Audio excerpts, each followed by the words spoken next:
Hay noches que cambian una vida y hay noches que cambian un país entero.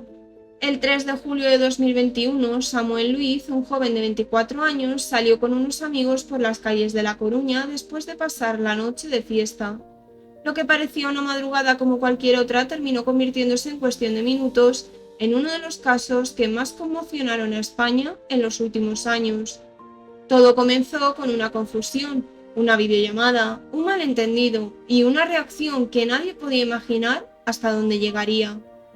Bienvenidos a Archivo Mortal, donde abrimos expedientes que muchos querrían olvidar, historias reales oscuras y perturbadoras, historias que no podemos dejar pasar. Gracias por estar aquí. Si os gusta este contenido, suscribiros, dad un like, activad la campanita para no perderos ningún episodio y compartidlo. Ahora sí, abrimos el archivo.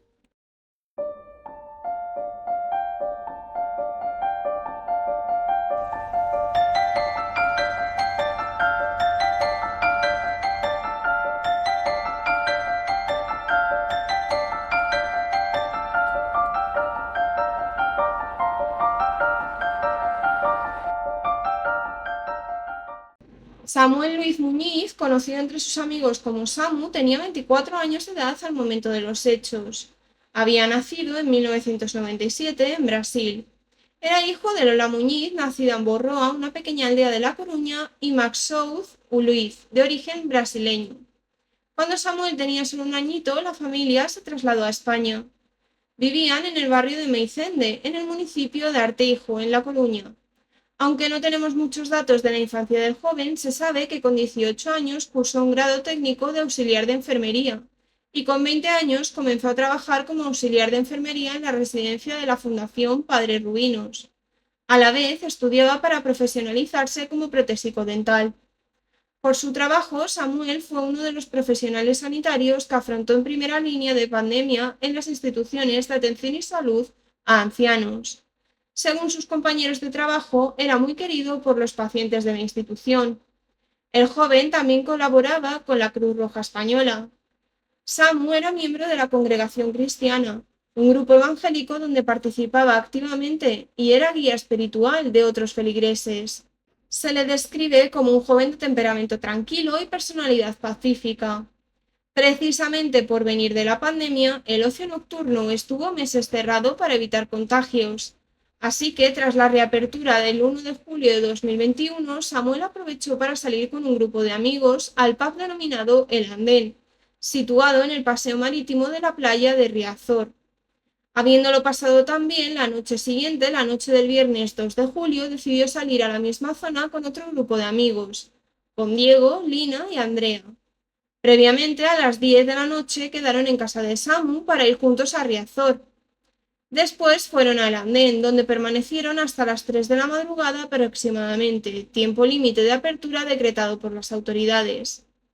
A las 2:50, Samuel y Lina salieron del local para fumar y hacer una videollamada desde el móvil de la chica con la pareja de ella, Vanessa, alejándose escasos metros de la puerta del club, en las afueras de la avenida Buenos Aires, dejando a los otros dos amigos dentro del establecimiento.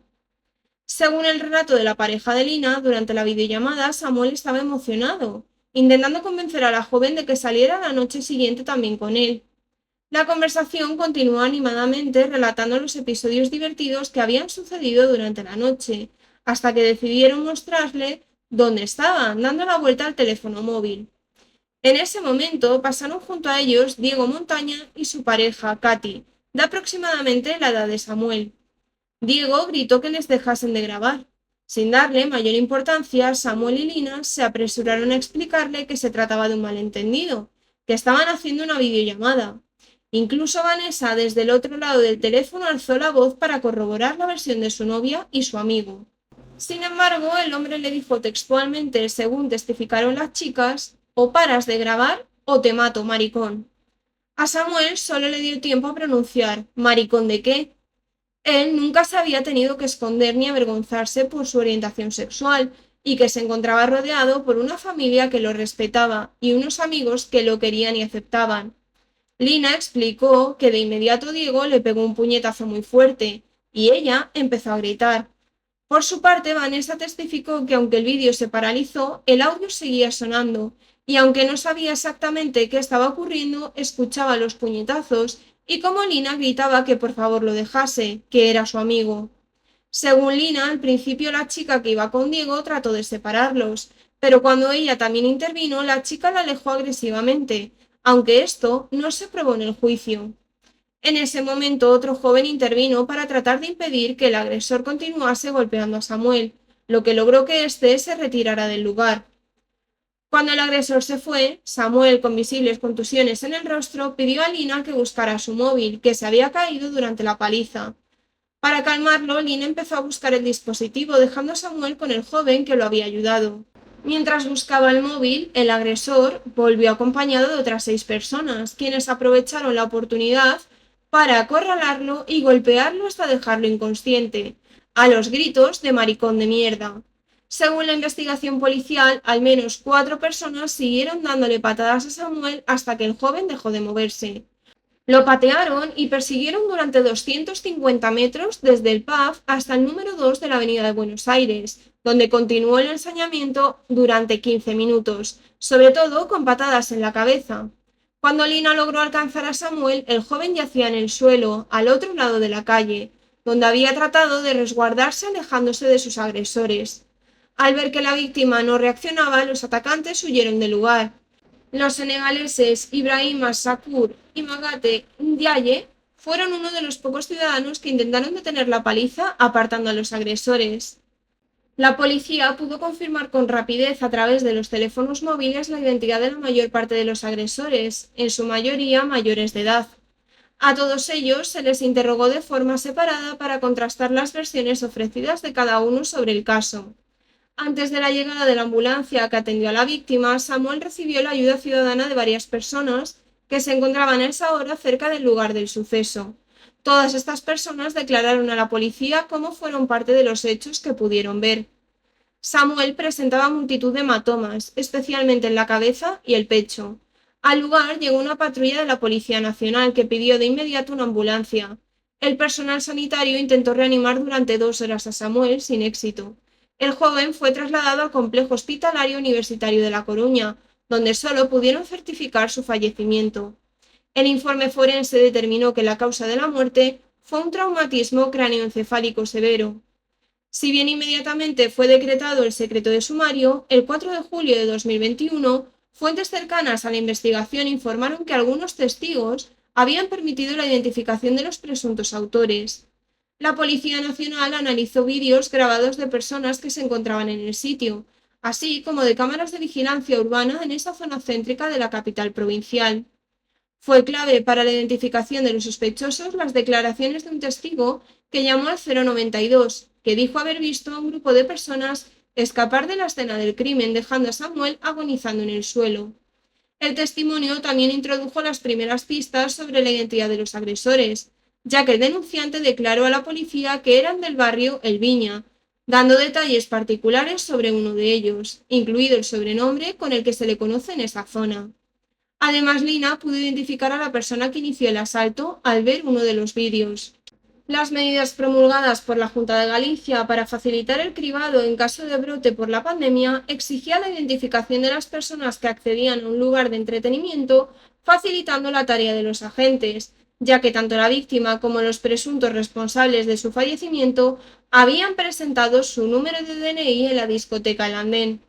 Tras la agresión, los implicados mantuvieron entre 13 y 14 llamadas telefónicas.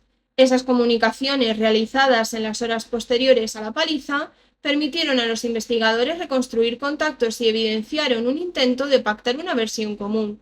Lejos de pasar inadvertidas, estas llamadas quedaron registradas y reforzaron la hipótesis de actuación conjunta, un error del que los acusados no fueron conscientes. A ello se sumó el hecho de borrar contenido de los teléfonos móviles. Algunos eliminaron mensajes y datos tras el crimen, una maniobra que en lugar de beneficiarlos, evidenció su culpabilidad. El juzgado de instrucción número 8 de La Coruña, de turno ese fin de semana, consiguió entonces estrechar el control sobre el grupo de agresores, con declaraciones de varias personas tomadas por la comisión policial, identificadas por la investigación como autores de la paliza y abandono de Samuel en el paseo marítimo de Riazor, resultando en su muerte. Algunos de los sospechosos eran en ese momento menores de edad. Según fuentes de la delegación del gobierno, inicialmente se descartó el carácter homofóbico del delito, relacionando lo sucedido con una discusión sobre un malentendido sobre un teléfono móvil. Según esta versión, Samuel estaría haciendo una videollamada con amigos, con los atacantes, pensando que los estaría grabando, resultando en la brutal paliza y la muerte del joven. Según la fuente gubernamental, solo después de que se realizasen las detenciones habría posibilidad de que se llevasen a cabo el motivo del crimen. Aunque las informaciones preliminares del 4 de julio relataron la posible detención de 13 sospechosos, el 5 de julio, el ministro del Interior, Fernando Grande Marlaska, declaró que aún no había detenidos y calificó el crimen de asesinato. Las detenciones se produjeron el 6 de julio, apenas unos días después del crimen. Diego Montaña, Alejandro Freire, alias Jumba, y Cayo Amaral fueron arrestados junto a Katy Silva. El 9 de julio, mientras los 4 sospechosos pasaron a disposición del Juzgado de Instrucción número 8 de La Coruña, fueron detenidos 2 menores implicados, uno de ellos con antecedentes policiales. Ambos pertenecían al mismo grupo de amigos de los ya detenidos. De los 6 detenidos, 3 fueron enviados a prisión provisional comunicada y sin fianza en la prisión coruñesa de Teixeiro, por la jueza titular del Juzgado de Instrucción número 1 de La Coruña. La única detenida fue puesta en libertad con la obligación de comparecer en el juzgado, mientras que los 2 restantes fueron enviados a centros de menores a petición de la Fiscalía de Menores. El 29 de septiembre, 3 meses después del asesinato, la Policía Nacional detuvo a un 7º implicado en los hechos, cuyas declaraciones como testigo ya figuraban en el sumario del caso. Se trataba de uno de los mejores amigos del presunto incitador principal de la paliza que terminó con la vida de Samuel, y que habría participado directamente en la misma, motivo por el cual tanto la Fiscalía como las acusaciones solicitaron también su imputación como coautor por asesinato. Con esta última detención, el jefe de la Brigada de la Policía Judicial de la Policía Nacional de La Coruña, Pedro Agudo, daba por concluida la investigación policial previa a la instrucción del caso. El juicio comenzó el 15 de octubre de 2024. Diego reconoció haber iniciado la pelea y pidió disculpas, alegó lagunas de memoria y negó la motivación homófoba. Durante el proceso, el alcohol no pudo ser considerado atenuante, ya que no existía una prueba toxicológica. Alejandro Freire, alias Jumba, y Cayo negaron la intención homicida. Cayo admitió haber cogido el móvil de Samuel, pero negó haberlo golpeado. Katy fue absuelta. El veredicto final condenó a Diego a 24 años de cárcel por asesinato con agravante de discriminación sexual, a Jumba a en torno a 20 años y a Cayo a 20 años y medio, incluyendo el robo del teléfono. Los 3 condenados deberán indemnizar a los familiares de las víctimas en más de 300.000 euros. En diciembre de 2025, el Supremo ratificó las condenas. El padre de Samuel, Maxou Luiz, dejó una larga carta en el lugar donde fue asesinado su hijo, en la que agradeció el esfuerzo realizado por los servicios sanitarios en un intento por salvar a su hijo, expresando su dolor y el de toda su familia con las palabras: «Nos quitaron la única luz que iluminaba nuestras vidas. Sabemos que aún nos queda un largo camino por recorrer. Contaremos con el apoyo de nuestra familia, amigos y compañeros que nos ayudarán a salir de este camino oscuro». En la residencia de ancianos de la Fundación Padre Rubinos, donde trabajaba Samuel, la consternación fue generalizada. Según Eduardo Aceña, presidente de la institución, las personas que cuidaba lo querían tanto por el buen trato que recibían de él y por la alegría que les transmitía, que los empleados prefirieron ocultarles la verdad sobre las circunstancias del fallecimiento de Samu. La historia de Samuel Luiz es difícil de olvidar porque nos obliga a enfrentarnos a una realidad incómoda. A veces, una sucesión de decisiones tomadas en apenas unos minutos puede tener consecuencias irreparables. La justicia terminó condenando a los responsables y consideró acreditado que el principal agresor actuó movido por la orientación sexual que atribuía a Samuel, aplicando el agravante de discriminación por homofobia. Pero ninguna sentencia puede devolver una vida ni borrar el impacto que este caso dejó en su familia, en sus amigos y en toda una sociedad. En Archivo Mortal creemos que recordar estos casos no consiste en revivir el horror, sino en entender lo que ocurrió, dar espacio a las víctimas y evitar que sus historias queden reducidas a un titular, porque detrás de cada archivo hay una persona, y detrás de cada nombre una vida que merecía seguir escribiendo su propia historia. Si este caso te ha impactado, te invito a seguir el canal, compartir este episodio y dejar tu opinión, siempre desde el respeto, por supuesto. Me ayuda muchísimo a seguir investigando y dándole voz a otras historias. Nos escuchamos muy pronto con el siguiente caso.